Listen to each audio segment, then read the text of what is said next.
Question 16. So using algebra, prove that 0.136 recurring multiplied by 0.2 recurring is equal in value to 1 over 33. So in this case, we can say the following. So let's say that 0.136, just rub that off.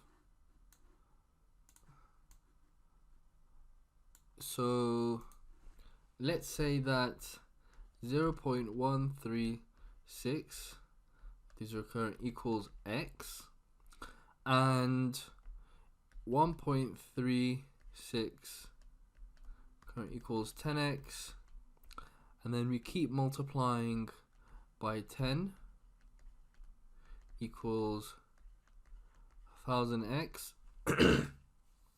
Now similarly for 0.2 recurring y, so 2.2 equals 10y, and then we can say that 10y take away y equals 9y, which equals, from our 2 here we get 2. And then the same thing, so if we subtract 1000x by 10x, that will give us 135. So 990x equals 135. So x equals 135 over 990, and y equals 2 over 9. So this can be simplified to give us 3 over 22, and therefore if we multiply x by y, we should get 3 over 22 times by 2 over 9, which will give us 1 over 33. And that proves algebraically that this is equal to the value 1 over 33. Question 17. ONQ is a sector of a circle with center 0. So ONQ with radius 11. So all of this has radius 11.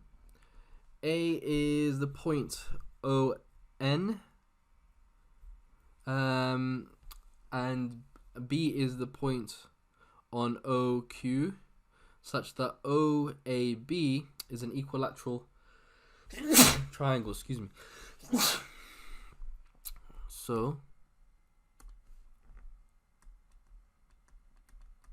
7, 7, 7. Calculate the area of the shaded region as a percentage of the area of the sector ONQ. So give your answer to 1 decimal place. Okay, so the sector area is going to be, so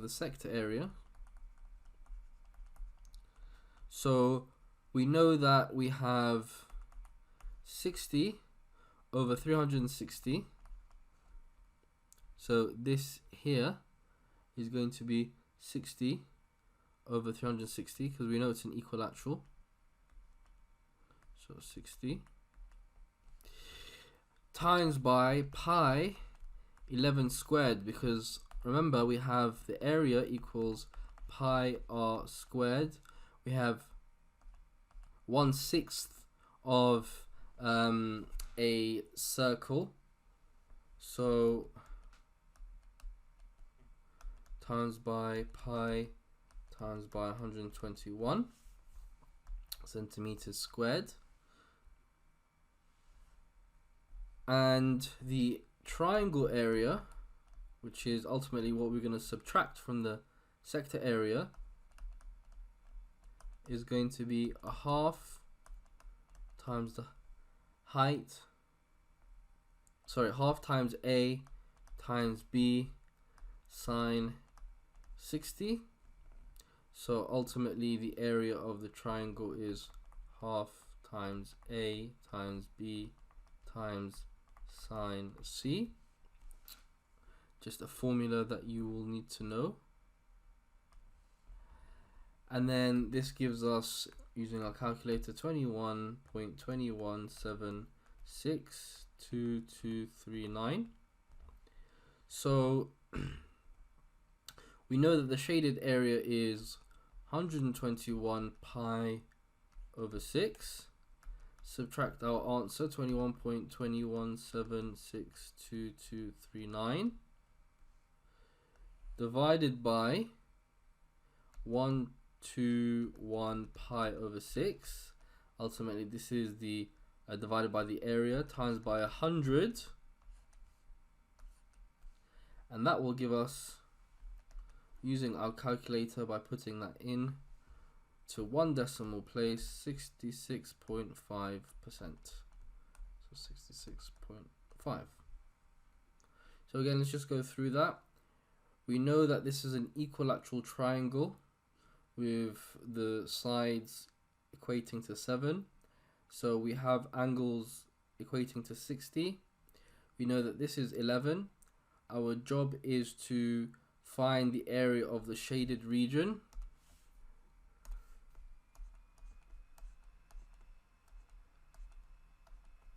So we can find the area of the entire sector by finding the area of a circle, multiplying by the percentage or the proportion of the circle that this sector represents, which is 60 over 360, which is 1/6 of a circle if you simplify this. And then you want to find the area of this triangle to subtract it from. So remember, we have half times A times B times sine C, which is triangle area. Substitute in all those values, find that area, and then you just subtract the triangle area from the sector area over the sector area times by 100 to find the percentage, 66.5%. Okay, question 18.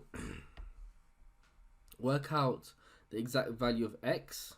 So in this case, 16 is 2 over 4 and 8 is 2 over 3.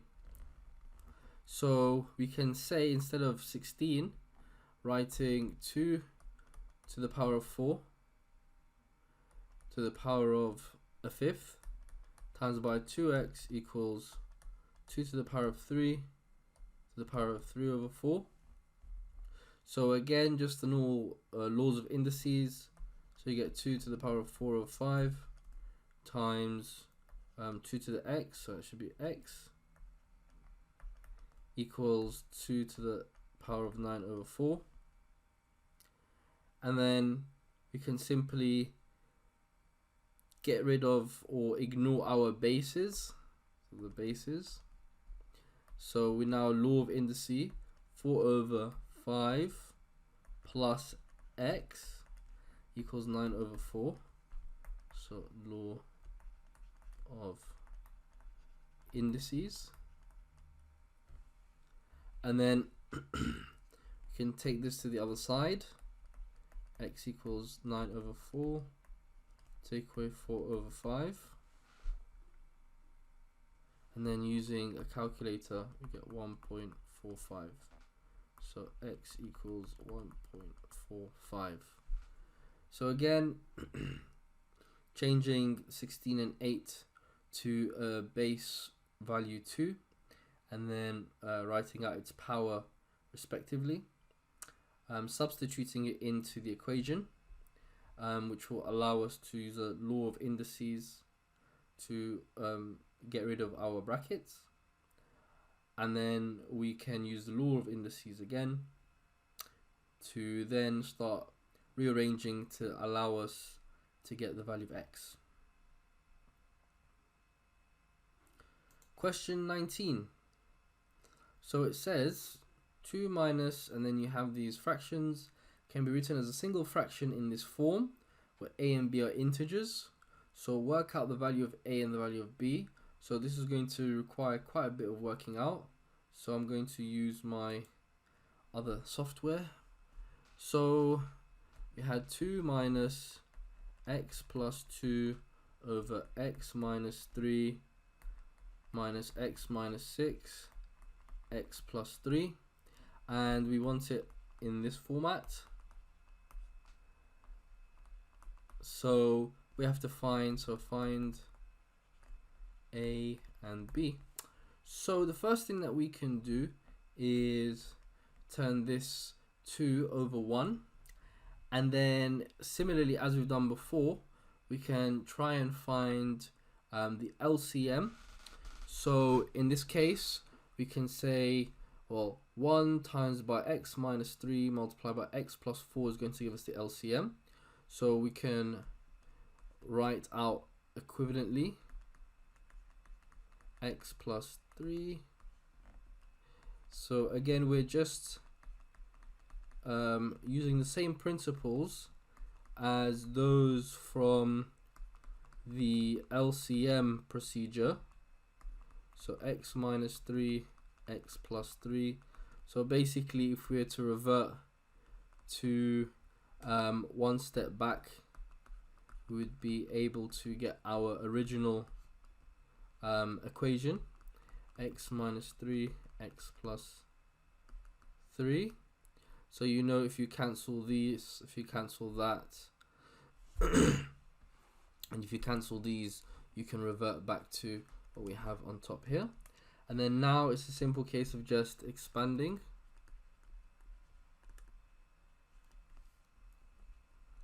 So again, this is just a simple case of going through all of the terms and expanding out. And one of the things you have to be careful here is that you don't make any silly just procedural mistakes, which can be sometimes the main difference between a different level, mathematically speaking, in your results. So it's good to go through these types of questions to iron out the creases, so to speak. This is all over x minus 3, x plus 3. And then we can just start to see that we get, again, we can start to simplify. So and then so here x squared minus 9 minus 1 x squared plus 5x plus 6 minus x squared minus 9x plus 18. So again, just simple case of going through this, as I said, expanding, simplifying. So here, so first step, first use LCM protocol. So that's number 1. So you can say this is number 2, you can say this is number 3, and then same thing, simplifying, and then expand out. So you get 2x squared minus 18 minus x squared. So here we're just expanding out of the bracket, so we're not doing anything too tedious. So 4, so we're expanding, and then you can see that we are getting closer and closer to a desired result. And then 4, if you simplify, so simplify once again, you'll get 4x minus 42 over x minus 3 x plus 3. So if we look here, we can see our ax plus b over x squared minus 9. What you notice here is that this is a sum, or the sum of two squares, 4x minus 42. So it can be written as x squared minus 9. So that's the difference of two squares, and therefore you can see that we've got it in the format that we wanted. So a is equal to 4 and b is equal to minus 42. So you can see there, just following simple procedure of find the LCM, the fractions, treat them as such, expanding, simplifying, expanding some more, simplify once again, and then you can see that this is the difference of two squares, and it gives you a 4 for a and b for minus 42.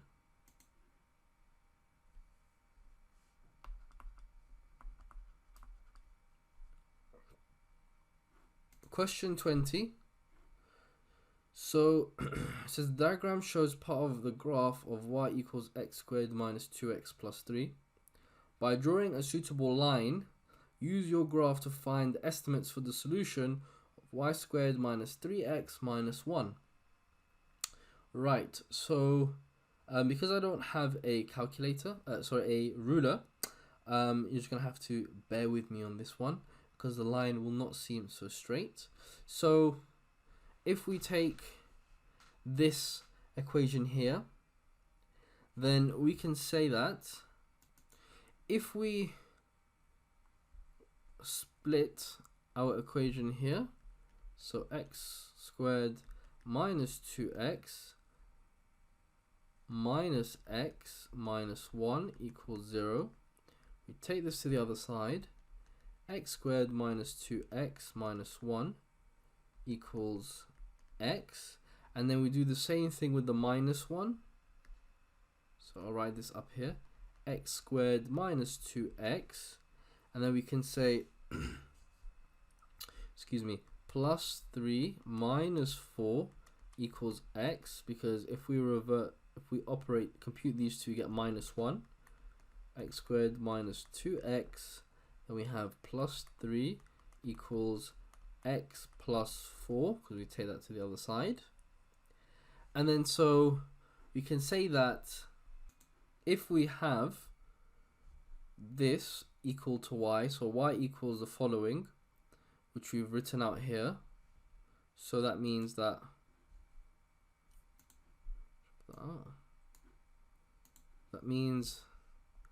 y equals x plus 4. So when x equals 0, 1, and 2, our y equals 4, 5, and 6. And so we can plot that out here. So when x equals 0, y equals 4. Apologies once again, it's not straight. When x equals 1 equals 5. And then when x equals 2 equals 6. And so on and so forth.